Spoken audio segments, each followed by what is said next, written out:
Yeah, Shatterbird and Praise Kank. There's got to be some fic.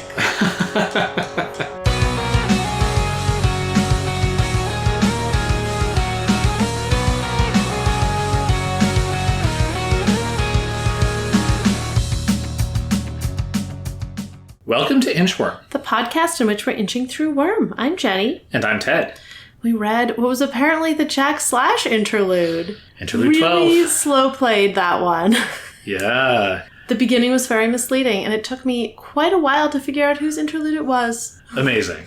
Well, any reactions off the top, or should I just summarize it? It was a really interesting one, just getting to see how the Slaughterhouse-9 function. It was surreal, the level of destruction that they did. It set up a lot of potential problems for our hero villains. There's a lot to talk about. Yeah, I would love for you to summarize what's going on in it. Well, we start off with Skidmark, leader of the merchants, above a crowd of merchants, wannabe merchants, partygoers, flying in a vehicle of Squealer's construction, talking about green armbands and a test where you get locked in a coffin with a trap and you're on drugs. It's the worst trip of your life. And, of course, if you survive and are brave enough to go through with it, you'll get rewards, but none of this matters, as you're about to discover. First of all, we see Skidmark drop the microphone and clutch his gut. It was a shocking moment. Intestines are spilling out, and suddenly his fingers are getting chopped off. He's being cut into little pieces. He slips in the blood off of Squealer's helicopter thing and into its blades and is pureed. Quite intense. Goodbye, Skidmark. Then we shift focus to Jack Slash. He is retracting the blade of his straight razor, having just used it to dispatch Skidmark. And he looks around, sees the rest of the Slaughterhouse-9 here, ready to go on the attack. We see Crawler on screen for the first time and get quite a description of what he looks like. And Jack's basically like, hey, Skidmark's throwing a party. I think we deserve to crash it. And the 9 smile and get to work slaughtering the crowd. Siberian Bonesaw Jack and Cherish are kind of left behind as the slaughter gets underway. Siberian's able to pick them all up and jump down from a high roof, transferring the effect of her power to each of them so they don't get pancaked when they fall. We get some great descriptions of how the 9 are killing people throughout. Perhaps we can revisit some of our favorites in the analysis, but mostly throughout the rest of the chapter, we are seeing the Slaughterhouse-9 just cut through random partygoers and one by one wipe out all of the named merchant capes that we've heard of, with one exception, which I'll talk about later. Jack comments on Cherish, who is now the only one standing back, and encourages her to go have fun. And Cherish is like, why are you pretending? I know you guys are going to do something to me. And Jack just says, we're going to deal with you later. In the midst of the carnage, Mannequin shows up. And his appearance, both the fact that he has now appeared and the fact that he looks so much worse for the wear after Skidder dealing with him, draws a bunch of the 9 back to where Jack is. Bonesaw and Shatterbird in particular kind of giving him a hard time. Jack refers to Mannequin as Alan in kind of a snide way. And Mannequin seems a little on edge. There's some tension between Mannequin and Shatterbird maybe. And Jack kind of smoothed it over, saying, you know what? It's okay if we lose from time to time. Give them a spark of hope and we can extinguish it later. And that'll be even better. And he uses this topic to transition into a group meeting Crawler needs to be encouraged to disengage from fighting Scrub. Scrub is the only cape here who seems to be able to hurt Crawler, and we get to see Crawler's regeneration at work. Scrub, in fact, blows a hole in Crawler's head to the point where Crawler falls over. And Siberian is kind of going to go after Scrub in that moment. And Jack's like, no, let the boy live. Let him run away. And then Crawler does regenerate. And Jack's like, okay, I know you want to chase that kid down, but, it's good to have some survivors, and we have to have a meeting. The topic of the meeting is Tattletale's proposed deal. We get confirmation from Cherish that Tattletale is alive, currently close to the buried girl, who we know is Noelle. Jack kind of explains the proposal that if they don't whittle down the candidates enough, that they will lose and have to retreat only with volunteers to the 9. Cherish is kind of like, why would we do this? And Jack is like, limitations foster creativity. We should be testing ourselves, even as we're testing the other candidates. Shatterbird points out, look, nobody ever survives till the end. Our final test is to have all the candidates kill each other, and the last time we had to do that was when I joined. Like, people just don't usually make it that far.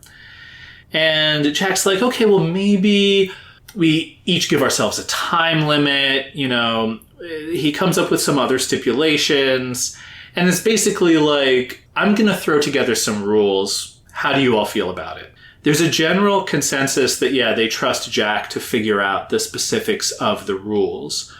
Crawler is not into it. He thinks there's no point to any of this. And Jack has to go the extra mile to be like, look, if we do this proposal, that incentivizes our opponents to stand together against us. It might even draw in some other capes who wouldn't normally fight during our testing.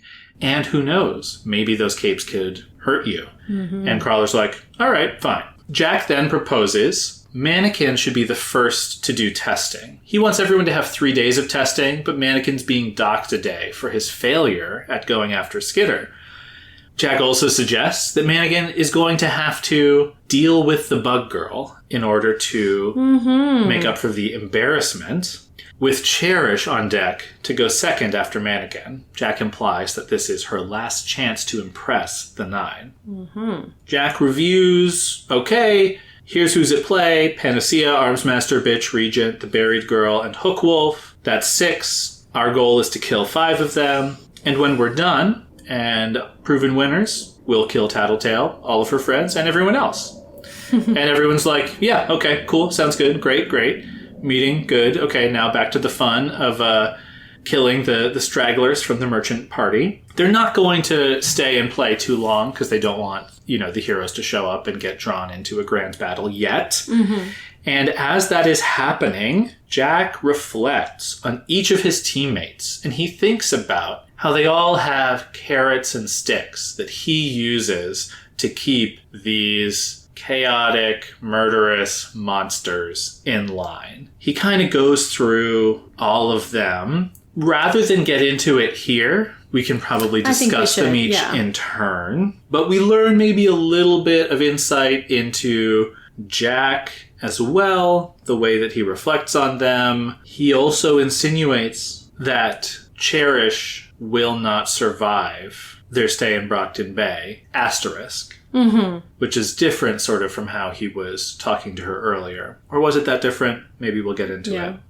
He turns his analysis to the candidates, thinking that the only ones that would plausibly work are Hookwolf and Bitch. He thinks that he could control them, but neither of them are going to stick around in the 9 long term. Mm-hmm. So he just wants to make sure either Hookwolf or Bitch makes it to the end so that he can feel good about having won their little game. And finally reflects that these types of challenges with the people, with Tattletale's proposed test, serve as his own carrot. Mm-hmm. And that's where we leave Jack. I mean, it really does make sense. He seems like someone, if he didn't have these extreme antisocial tendencies, like he doesn't seem to have what most people would think of as normal human attachments. If he didn't have this, like, he would really just love managing people. Like, he has this murderous group of people Not because he necessarily cares about murder and chaos. It's because this is like the most interesting people management challenge he could have. Yes. That's a really good take on it. I was going to compare it to Brian's comment about Taylor, sort of like, you really have insight into people. And I think this is something that Jack and Taylor have in common. Well, and the way sort that of. Lisa talks about her mercenaries and having to manage all of those personalities and who goes with who, right? Jack is dealing with this problem. It's like inflated to a cartoonish degree, but I feel like it's scratching some of the same skill itch. set. Taylor doesn't like it in the same way. Oh, like, yeah. But yeah, we saw, like, Jack is there in this fight. He kills Skidmark brutally, like, immediately. That's kind of to set everything off. But then he's not in there fighting people. Like, he isn't bloodthirsty, it feels like. Like, killing people is not what motivates him. Yeah. He organized this. Like, he brought his team here because he's like, they need to play a little. Yeah. And so he got things started and then he let them go. Before the group meeting. Yeah. Yeah, it was all part of managing the group for him. And he probably does sort of like, oh, chaos is sort of fun. But like, it's not his, like he said, that's not his carrot.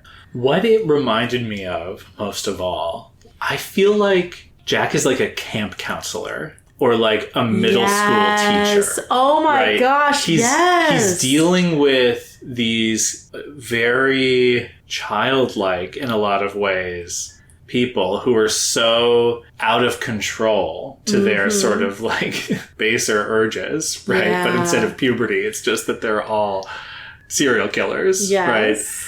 I'm imagining like the teacher putting together a lesson plan and like, how can I make it fun enough and engaging enough just to get them through the day, right? Like, I know I'm only going to teach them a little bit of facts about history. Like, 6th grade history is not where you deeply learn stuff, but like, I just got to get through the hour-long period and not have them kill each other. And for me, because I don't like that kind of thing, I would assume that, like, figuring out how to keep the classroom under control is sort of the price you pay for getting to teach the history or something. But for Jack, that is the goal. Yeah. The challenge of figuring out how to keep these people together is the thing he enjoys the most. Yeah. I'm also strongly reminded of this birthday party that I observed in the park near our house. Uh-huh. It was a kid's birthday party. He was probably like 10, but there were kids of all ages, like maybe as young as like 6, as old as like a young teenager. And a mom, possibly the birthday boy's mom, had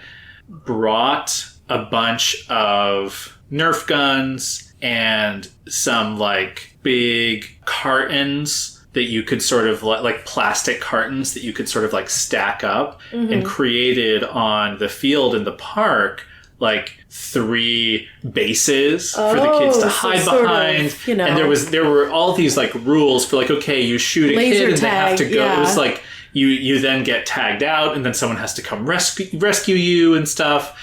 And there was this whole debacle because she kept going around and assigning colors to the kids, and then the kids would all lie to say that they had the birthday boy's color, so the teams were always dramatically uneven, and she had to keep reinventing the wheel. And then like finally when it was like, okay, you all know the rules, you're in 3 even teams, go to your base, I'll blow the whistle. And then it was just madness. None of the kids were following the rules. They were just running around shooting each other with Nerf guns. And in reading this chapter, I was like, okay, Jack is kind of like that mom. Yes.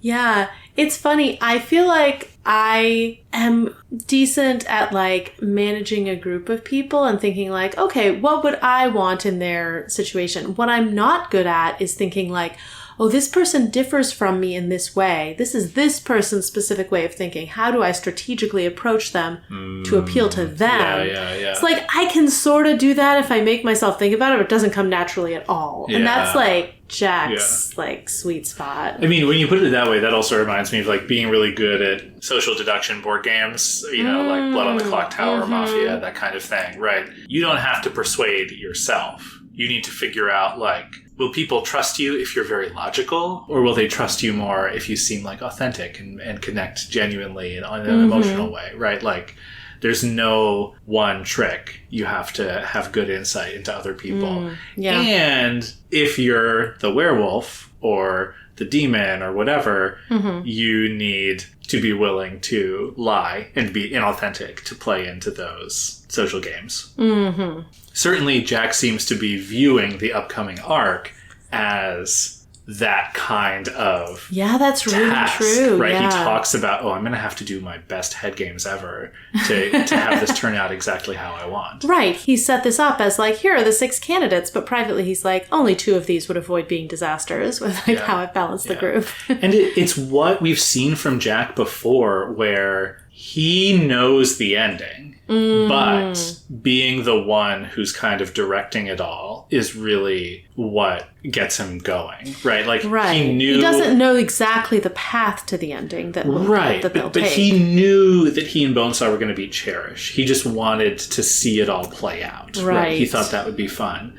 He knows how it's all going to end with Theo, but the idea of the setup, that 2 years of suffering and the blaze of violent glory at the end of it, right? Like, that's exciting enough, even though he knows he's going to kill all those people and then kill Theo. And it really strikes me as like a novelist mindset. You're like, okay, I know, like, I feel like this is how I write. I'm like, here's the setup, and there's all this like tension in the setup, and I know where it's going to get, and I kind of know how it's going to get there, but I don't really know all the steps in between.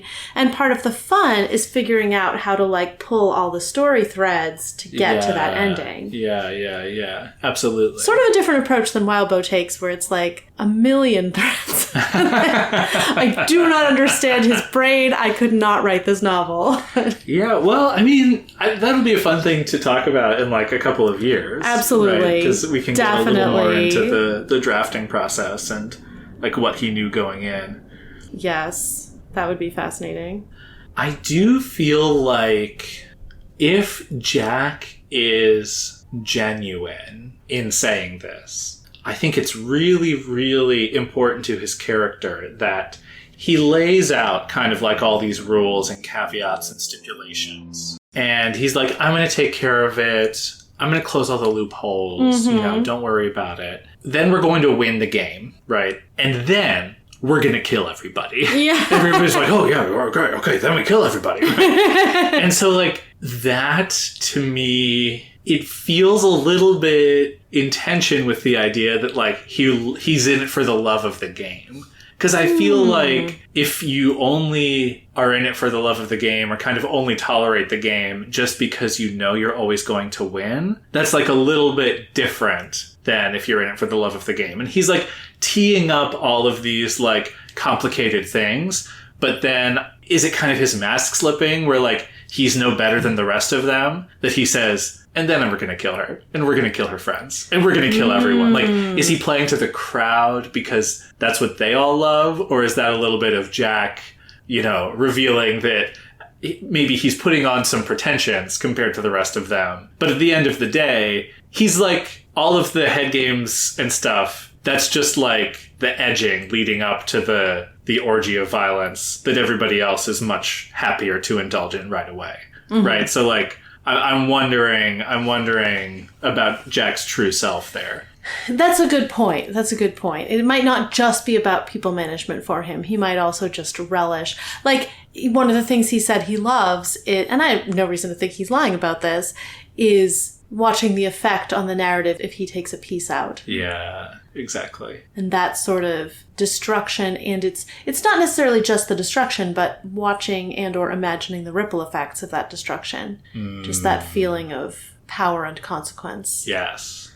This was a really interesting interlude because we got very little interiority from him. Correct. Because he had already said so much to Theo. And so, I guess the fact that we didn't get more interiority from him means that he was telling Theo the truth.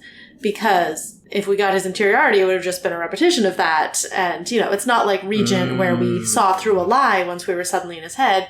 Jack had no reason to lie to Theo. Yeah. he would have if he'd had a reason, but it doesn't seem like he did. Yeah. So what we got, this was really the Slaughterhouse 9 interlude where we saw how they all worked together and we saw Jack's specific perspective on it, like as the person who corrals them all. Yeah. He wasn't talking about himself, he was talking about them. And yeah, it was a little bit, the format of it is really checking in on each of the Slaughterhouse 9 members who we saw, in different ways. I feel like we know Shatterbird a lot better than we knew her just from Hookwolf's perspective. And we got to see Crawler, right? Yes, so we're doing some good, we?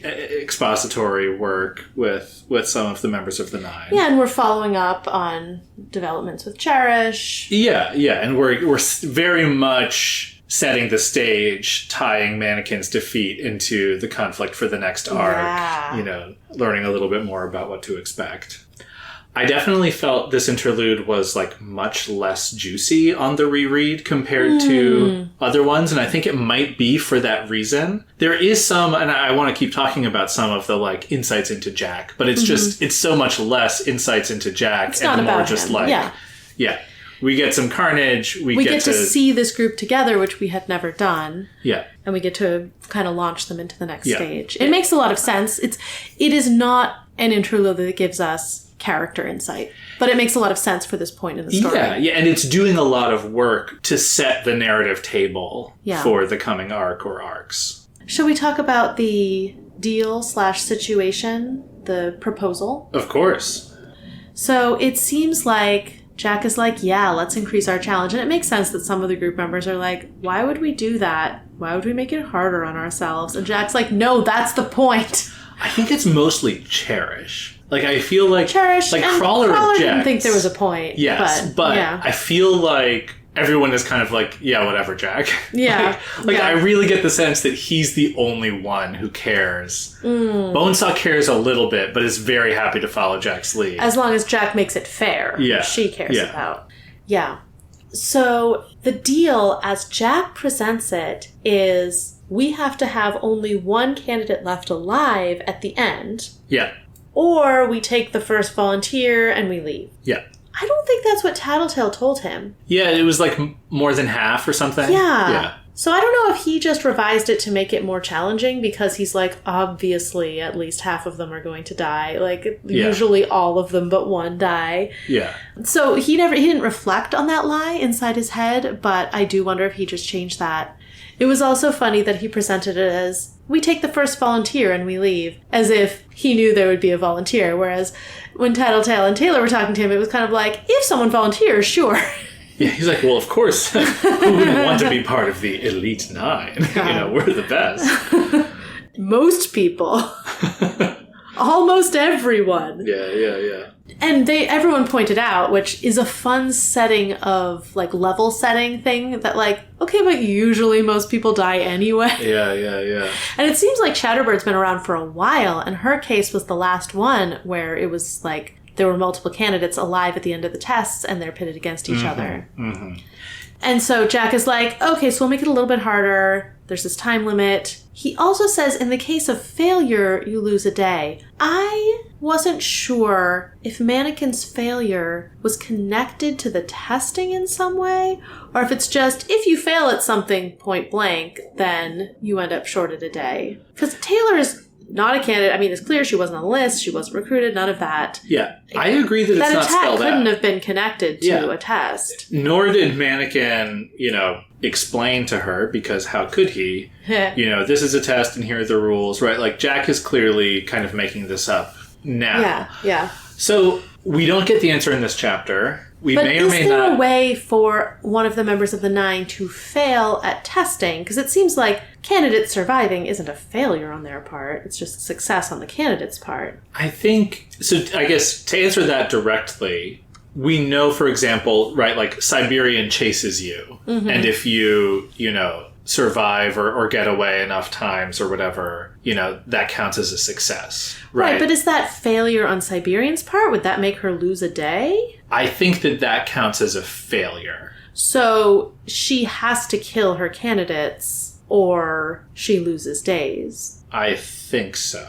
But Mannequin demands body modification, there's no way for him to fail. I guess if they don't do it? That doesn't quite make sense to me. I wonder if it is just the idea of, like, if you fail at something along the way, not totally defined. I see what you're saying. It is a little confusing because Mannequin's test is like a demand. It's right, not a challenge. Yeah. Right. It's like hazing more than testing. Yeah, right. And if they're unwilling to do the tests at all, then ... question mark. Oh, actually, that's an interesting, like, if Mannequin fails to motivate, like, Panacea or Armsmaster to do the tests. It is wild that Armsmaster is in the list of candidates. Like, does he even have his body parts yet? Like, I mean, from Jack's perspective, right, if this line of thinking is correct, like, Mannequin would need to motivate Panacea to do a body mod in order to win her test. That does line up with Jack liking messing with people's quote-unquote keystones, right? So he's kind of saying, implicit in this is your test has to be, you know, perhaps survivable, but also you need to, like, get them to play, right? Like, he's sort of, he's motivating. It's interesting because for Mannequin, success on his end is then the same as success on the candidate's end. Correct. Whereas for Siberian, it's the opposite. Yeah. And Mannequin also, presumably, there isn't a way for the candidates to die, barring unexpected circumstances during his test. He's not trying to kill the candidates. Yeah. It's not him versus the candidates in the same way. Yeah. And Jack does talk to Shatterbird about sort of what glory you can get as part of a test. Right.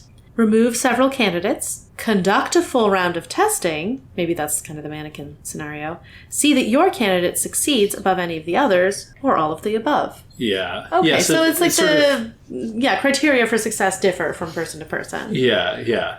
But I was also thinking, right, what we heard about Mannequin was not really an answer. We may or may not get an answer anytime soon as to kind of what he was doing against Skitter. But Jack reflects, Mannequin's whole deal is that he hates people who are succeeding at what he failed at, which we sort of talked about, like, as one of the possibilities. So, for whatever reason, he got wind of what Skitter was doing or stumbled across it and decided to make a point. But the fact that he showed up humiliated, I think Jack is just punishing him for that. Yeah. Right? It's not like part of any kind of system of rules. He wasn't sent off to take Skitter out. It's just that he tried to do a thing. Oh, wow, he failed embarrassingly. Okay, punish him. Yeah, and now Jack is saying, like, test people. And it's like, it doesn't matter. He's not saying Skitter's a candidate now. He's just saying, like, Mannequin, you have to do testing. And also, you have to do this extra hard achievement because you need to make it up to us. Yeah. Right. Yeah, he has to conduct a successful round of testing, meaning he has to get all 6 of these people to do this body modification when at least 2 of them are completely against being recruited. Yeah. And Regent also doesn't want this. Like, there's a lot of, Yeah. So to pivot a little bit to predictions from this situation. So Jack has created this scenario where we need the Slaughterhouse 9 to lose badly. Like, we cannot let them be in this situation where they kill Tattletale and all her friends afterwards. Yeah. We can't let Mannequin take care of Skitter.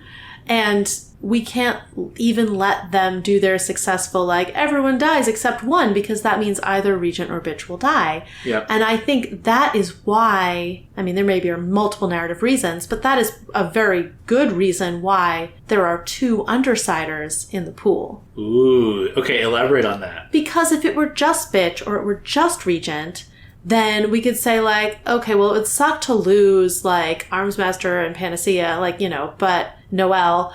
But we could lose all the rest of them and, Bitch could still be alive and maybe she'd refuse to join or whatever. But, like, the fact that either Bitch or Regent has to die for the Slaughterhouse 9 to win, it means, like, okay, well, we can't let that happen. Yeah. Well, I did want to ask you, right? Panacea, Armsmaster, Bitch, Regent, Noelle, Hookwolf. Yeah. Jack is going to be rooting for Bitch or Hookwolf. Yeah. So, we don't know if the goal is just to save one, maybe save half. 3 out of 6 was kind of where Tattletale thinks this is going. So I'm curious, do you have an instinct about who lives, who dies? Who tells the story? I mean, I would be surprised if Regent or Bitch died, just because they feel like such fundamental pieces in this game. Mm-hmm. And yeah, I would be surprised if we were going to lose an Undersider. Mm-hmm. It would be a real bummer if Amy died, because there's this really kind of juicy, unfinished, like, plot line with her. Mm-hmm. This family tension, this whole, like, romance, quote unquote, with Glory Girl. It's to, not with. Yes. That's a good prepositional correction. It's not consensually with. I guess now it's sort of, there's something coming back the other way. Conflict, romance might not be the right word, but yeah, that's the kind of thing, like, it would be a bummer to have that, like, source of conflict taken out of the story, but also it is the kind of thing where, like, Amy might think it's fitting if she died in this. Like, I would be surprised if she didn't have a death wish in these trials. And it would be the sort of, like, redemptive death that I could see a narrative going for. I don't know if it quite is what I expect from this narrative.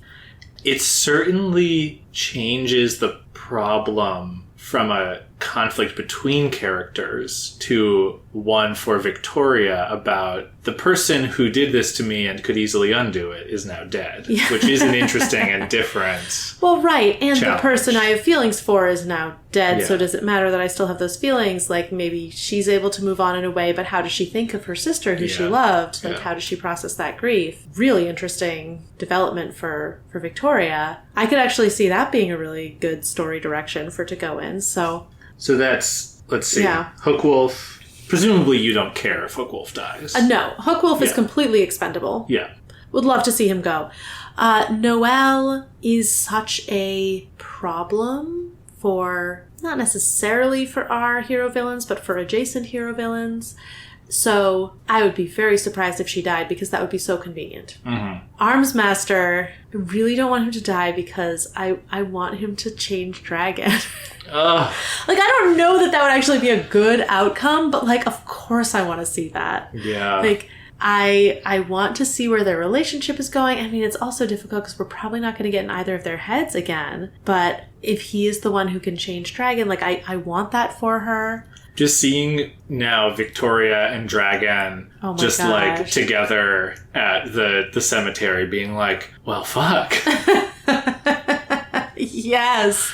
I'm sad, but also this is logistically very difficult for me and what I want to have happen. Maybe they'll find solace in each other. I don't quite see it. They don't seem like the right... No. Yeah. No. If Glory Girl punches Dragon hard enough, her chains will fall off. Wow, you have to punch her with code.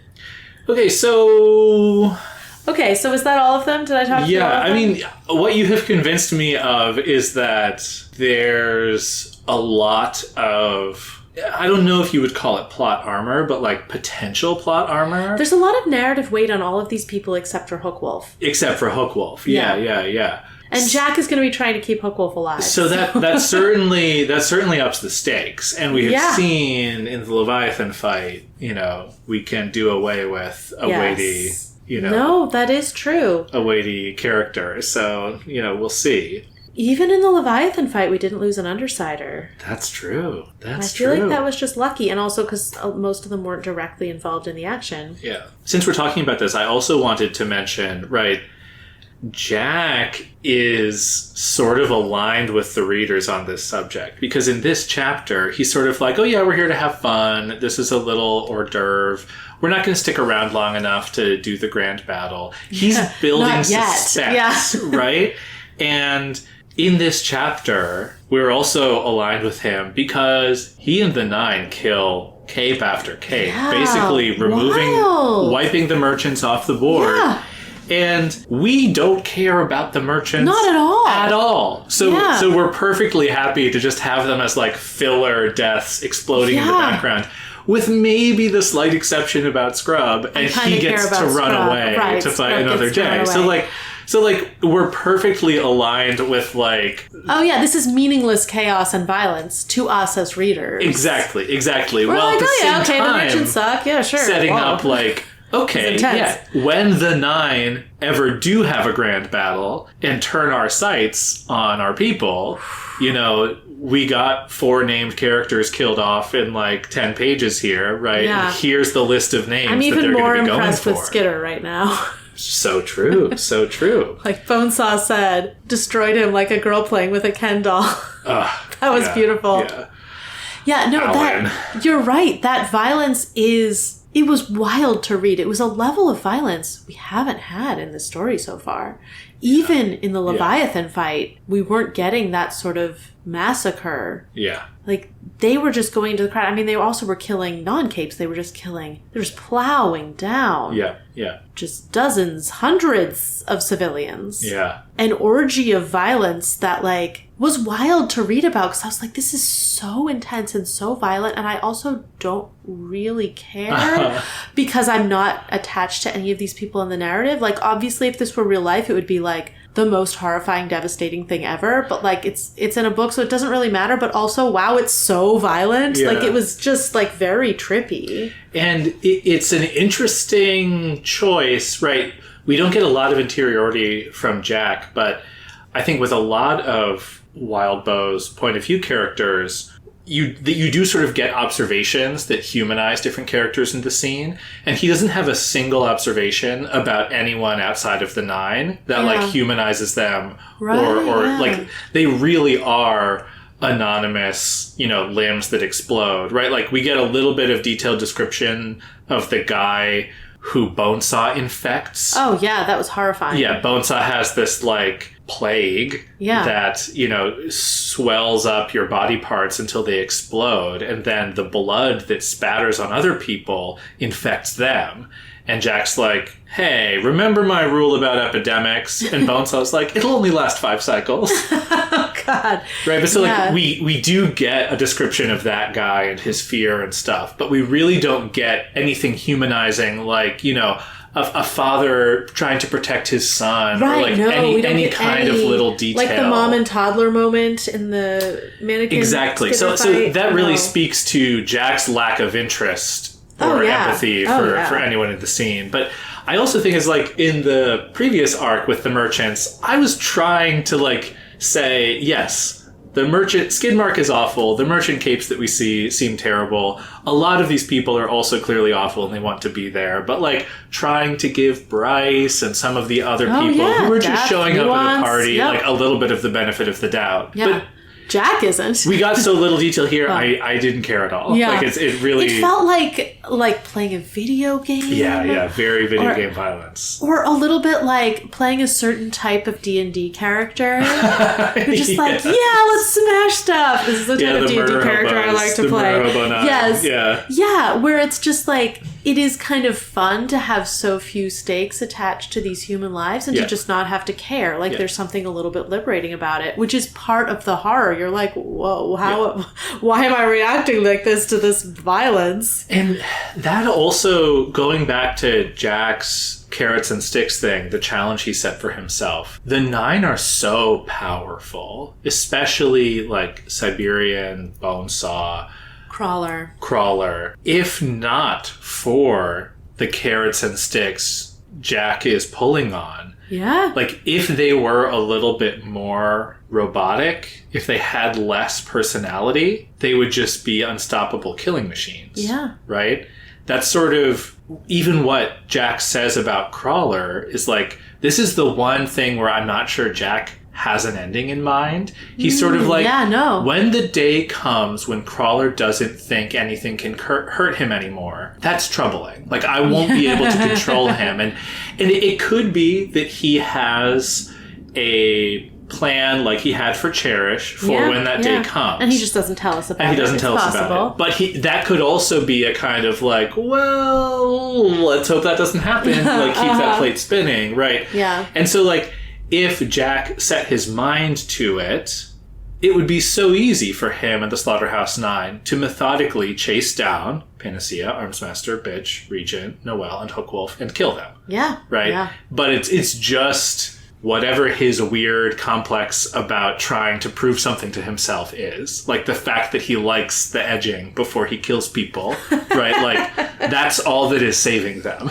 Yes. And that is obviously like necessary narratively, but also is like, it's like kind of what makes this type of super lethal but crazy villain work, right? Like you can't sustain this kind of story if every villain is the Terminator, right? Right. Yeah, and these people don't have any empathy keeping them from killing everyone, so Jack has to keep them in some kind of check if he wants to create interesting situations and not just, unending violence. Yeah. Which would be boring to him. So the other narrative beat I was thinking about is Mannequin is up first. Yeah. Cherish is on deck. Just weird. So I'm curious about sort of your thoughts about, well, what's Cherish's test going to be?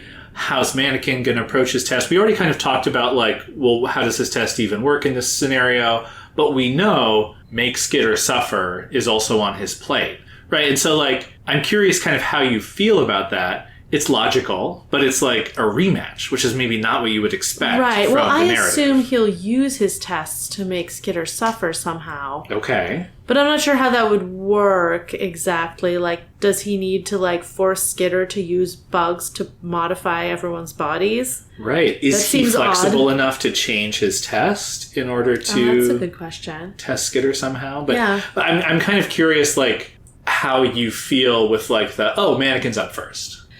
It's uncomfortable because other tests you're like, okay, well maybe we can get through a few tests and like people can survive or whatever. Mm-hmm. But with mannequins, it's like, well, are people not going to modify their bodies? If so, do they not go on to the next test? It's like a real wall in the middle of the road of like, okay, well, is Amy getting a disfiguring tattoo? Like, Bitch probably doesn't care about this. Regent probably cares a little bit, but he can inhabit other people's bodies, so maybe he doesn't.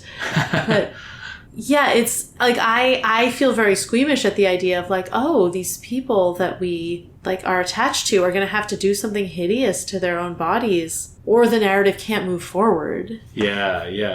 Like, I guess, Colin probably doesn't care. He already is like falling apart and getting replacement body parts. Or did he already pass He Mannequin's might already test? have passed Mannequin's test. That's actually a good point. That might count. Interesting. Should count. Amy already altered someone else's body. Does that count? All right, so then any thoughts about what Cherish might cook up if she's on deck? Yeah, that's interesting. Maybe it's just like survive really hideous, awful depression. I don't know. Like, don't kill yourself might be her test. Oh, God. I do also want to talk more about Cherish. I was wondering, she is really scared. There are no real carrots left for her because, like Jack said, her carrot is hope, and I think her carrot is actually people loving her for herself.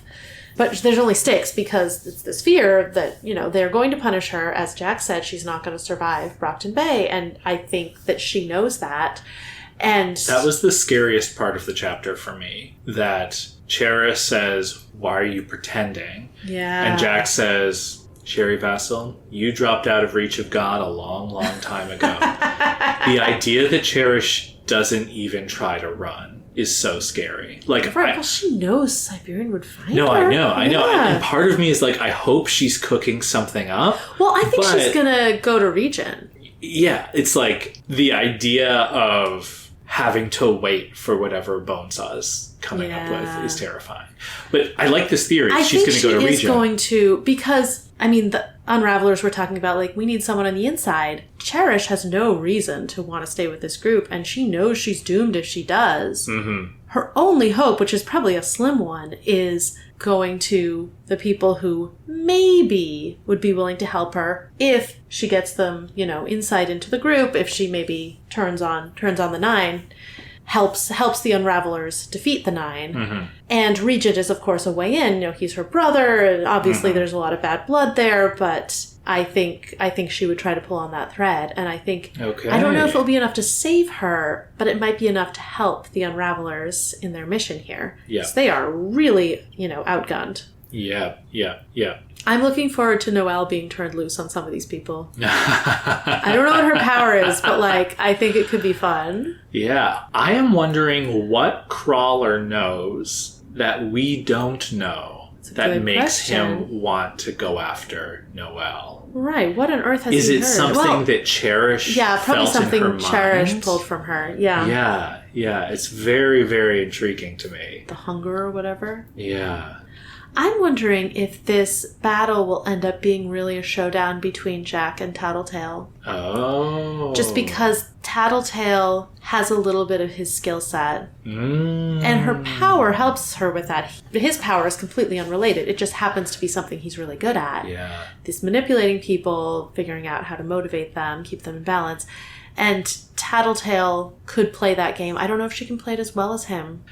I will say I left this chapter being even more impressed with Tattletale's gambit. Yeah. Because what we see in this chapter is basically the only person who cares enough about, the fun of the game is Jack. Mm-hmm. And then Boneseye also just cares a little bit about things being fair, right? Yeah. And so for Tattletale to pick up on that and lob that grenade to the point where Jack is like, okay guys, group meeting, we're gonna do it with all these crazy rules and stipulations, and and maybe even made it harder for himself. Yeah, right. So she got his number very quickly and already has, manipulated the situation into one where it's not that inevitable, well, they'll die one by one and bitch or hook wolf or no one will leave town. So really good play on Tattletale's part so far. I mean, she is good. Yeah. We learn that she's being treated at Coyle's base. Right. Or at least very close by. Hidden buried girl. Yeah. Yeah. I also, going back to Cherish, I kind of still think overall what she is doing is very foolish and short-sighted.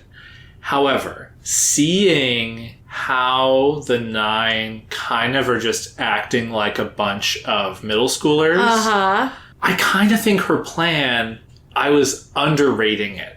I think that Cherish's plan to basically get to a point where she can emotionally manipulate all of the people into liking her, right? I feel like maybe Jack was really the only obstacle in her way, right? How does Jack even know? That is interesting. Yeah. That is interesting. So there could be more that we don't know, right? And again, I'm not saying I think Cherish's plan is any more likely to have succeeded, but I do think it's pretty good given what you can see of the situation and who the 9 are. And in this scene, right, we see Cherish undermining Jack a couple of times. Despite his carrots and sticks approach, I feel like he's not putting a ton of effort into manipulating the group, or he's not putting in enough that Cherish can't immediately disrupt it. So he thinks, okay, I know I'm going to have to win over Crawler. And he's like, oh, Tattletale's near the buried girl. Maybe they're friends, Crawler. And Cherish is like, no, they're not friends. Immediately cutting him down. And then again, later, Jack's like, oh, we have this fun new test. And Cherish is like, this is a bad idea, right? She's creating circumstances where we could fail. There's no reason to do this. This is Taylor and Coyle. Taylor's like, I need to win over Coyle. I'm going to wake him up at 5 a.m. Yes. Cherish is like, I'm in terrible danger from Jack. Let's antagonize him. Yeah, but the point is, right, Jack's control is only predicated on someone kind of with emotional intelligence, if we can call Cherish's power that, like him, right? It's not actually that hard to unseat him or undermine him if you have that skill set. And so, I guess maybe just Cherish is a genuine threat to the stability of the 9. Whether or not she was close to pulling something off, right? She is in this scene undermining him a lot, even as she is totally cowed in fear. Right. He kind of wants to be the person with the most emotional insight into other people. I don't know if she is good at manipulating people outside the use of her power, but she does have that insight. She has emotional intelligence the way you talk about the CIA gathering intelligence. Yes. Very, very well put. That exchange also underlines, right, Cherish is very practical, whereas Jack is so whimsical, right? Like, Jack says, I think I said this earlier, limitations foster creativity. He talks about an artist creating something under constraints. You know, we grow and evolve by testing ourselves. You know, this is what Wildbow's doing with Worm. Yeah. Has to put out multiple chapters a week. Was that it? Yeah. Yeah. And, you know, gardening, right? You don't exactly know how a scene's going to end when you start it, and you just published the first half of a scene, so you better well finish it. Yeah. Putting constraints on yourself. I mean, it's really true. Yeah. I also think that this dynamic reminds me of Cherish and her father. She was talking about how Heartbreaker got the family into trouble by going after that woman who was a celebrity. And Cherish was like, that was so stupid. That wasn't practical, right? Like, if you want to be in control, you should do things in, like, a logical way. And here she's saying to Jack, like, no. Why would you make things harder? Right, don't do that, right? And then the same thing, right?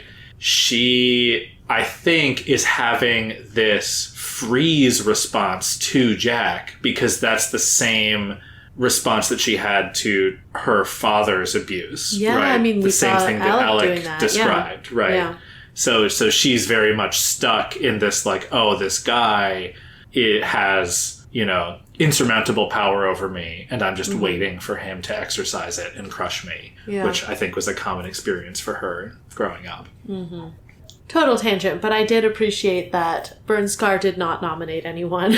Yes. She just went to visit. Yes. Yeah, we have enough Blorbos in this list of 6. I don't want to have to worry about Labyrinth dying. Yeah. And on the other hand, Labyrinth has relatively less narrative weight than a bunch of the others. That's true, like, but I like her a lot. I know. So. Well, that's also, I guess, like, right, like, if Labyrinth was on the list, then it's, like, pretty clear, like, well, she's going to be the first one to go. Right? So it'd be too lucky to get Hookwolf killed off first, right?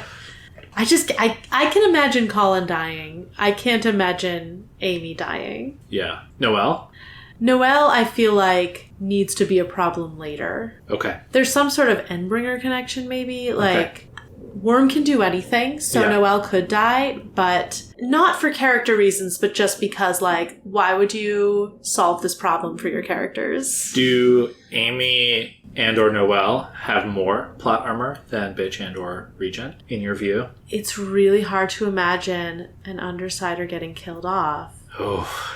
It is really hard. Then what's going to happen? It's so exciting.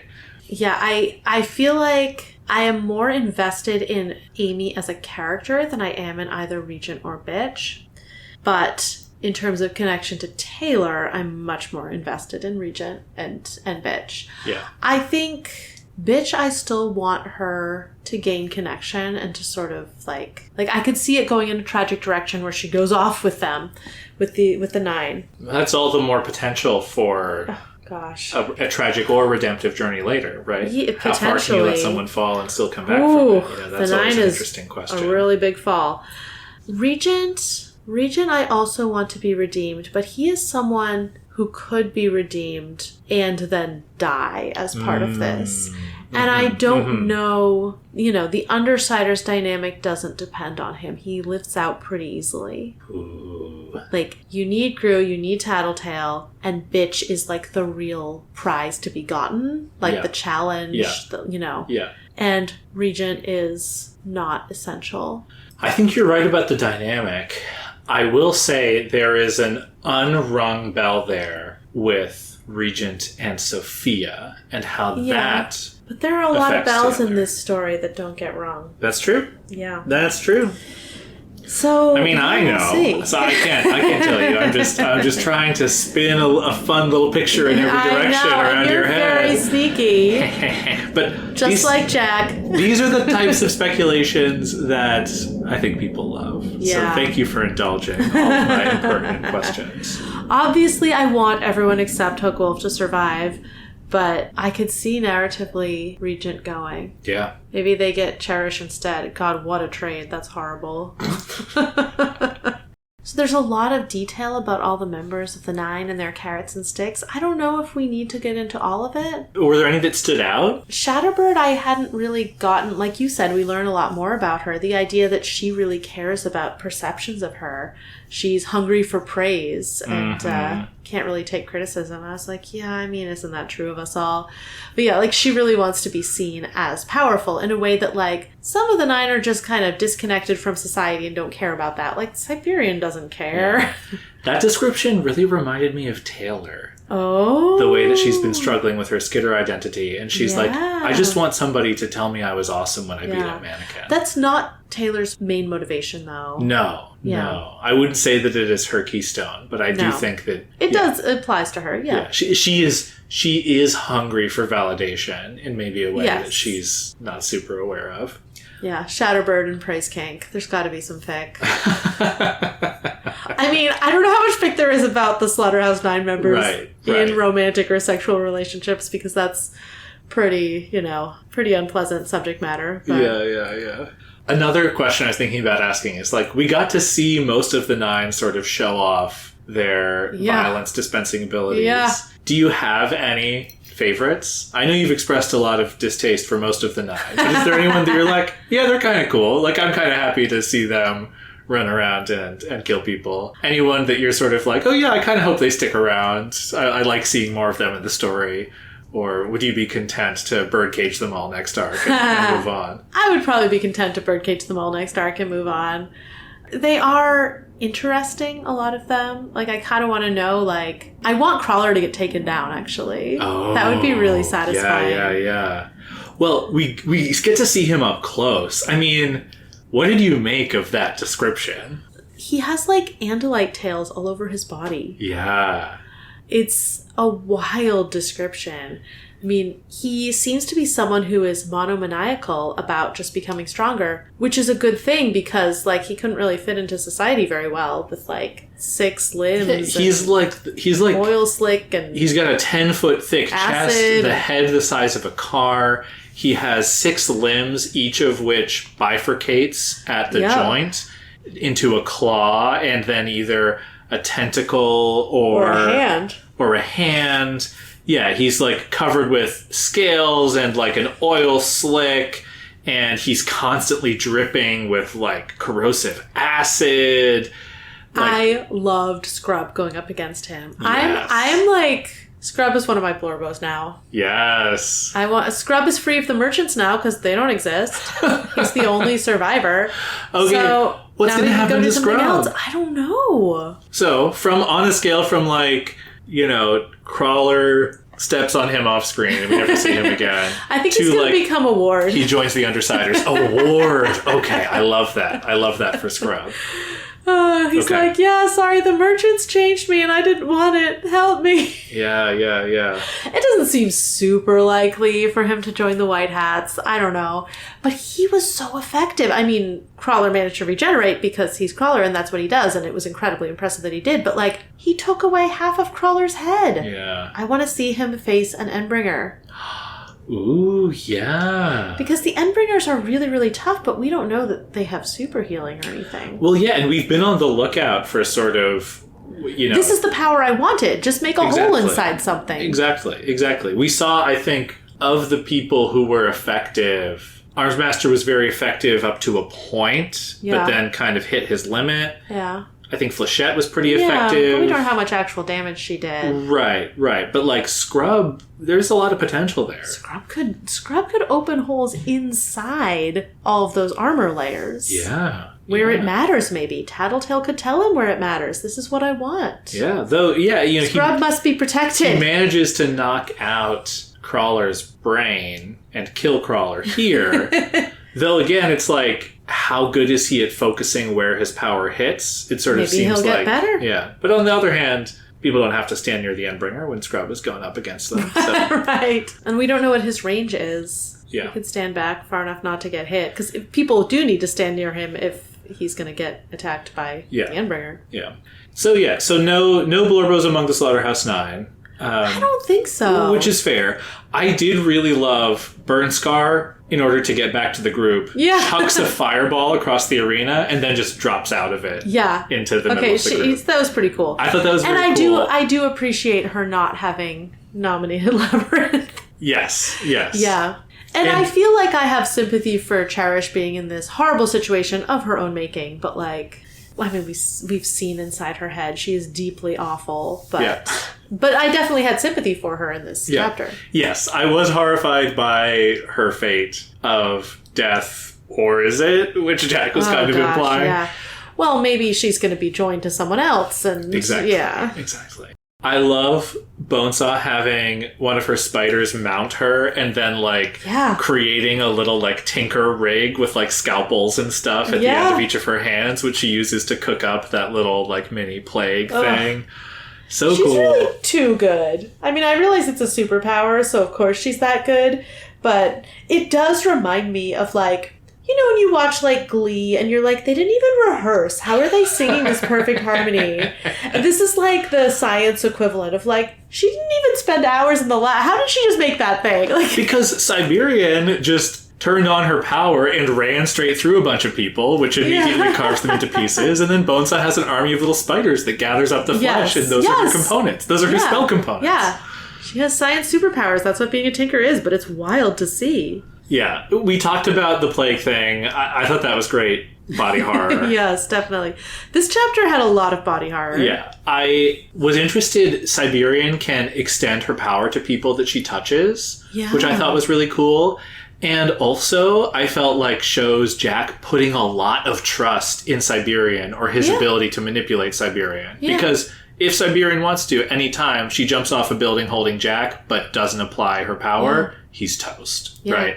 He has to have a lot of trust in his own competence to handle these people and judge them correctly. Mm-hmm. Yeah, he's living on a knife's edge all the time. Yeah. And perhaps something about how dangerously he's living is what will destroy the world. Yeah, we got to see, I feel like his reflections on Siberian were, she has a maternal affection for Bonesaw. She finds Bonesaw's creations beautiful, the way that she found Bitch's dogs beautiful, but very simple in her desire for just killing. Lots of good killing. Bonesaw, Jack describes as emotionally stunted, emotionally younger even than she appears, which I think tracks with a little bit of what we were saying about her after the Amy interlude. I was wondering I don't remember how much I brought this up at the time, but it does feel like a side effect of her power. That she is, her growth is just stunted. Her emotional growth, her mental growth in some ways, obviously not in terms of her, intellect and scientific ability, but, maybe in terms of, how she views the world and her physical growth, because she still looks like a child, and we don't know how long that's been going on. Yeah, it feels like a power disability. Yeah.